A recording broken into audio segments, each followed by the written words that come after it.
কতগুলো টাকা দিচ্ছে, টাকা দিয়ে আমি মার্কেট করবো, তুমি তো আমাকে একটাও টাকা দাও না, তুমি সবসময় খালি আমাকে বকো, আর যে ভাইয়াটা যেমন করছে সবসময় খালি এমন করো। জারিফ, তুই যেহেতু আমার কাছে দিয়ে গিয়েছিস আর তোর চাকরি বাকরি কিছু নেই, এমন একটা ফুল যে তোরার মধ্যে রাখবি, মানে যেটাকে ফুল রাখে টপ, সেই টপ কেনার টাকা পর্যন্ত তোর কাছে নেই। আর আমার কাছে টাকার অভাব নেই। একটা কাজ কর, তুই চলে যা, ওকে আমি খুব ভালোই রাখবো। তুমি তুমি না আমার নিজের বড় ভাই, তুমি আমার বড় ভাই এরকম একটা কাজ করতে পারলা, ঠিক আছে এটা করলে না, তোমার সাথে আমার সরাসরি কোর্টে দেখা হবে। দেখো এখনই আমি থানায় গিয়ে আমি তোমার নামে কি একটা মামলা দিই।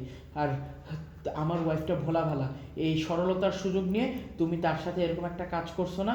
শোনো, উপরে একজন খোদা আছে, আজকে তুমি আমার বউর সাথে যেটা করলে না, কোনো না কোনো দিন দেখবা এটা প্রতিশোধ হয়ে তোমার সাথে ফিরে আসবে।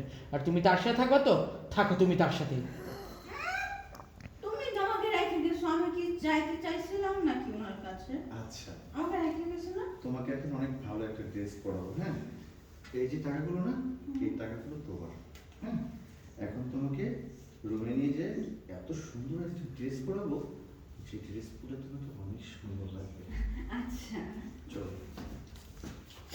ব্যাস এখন আমার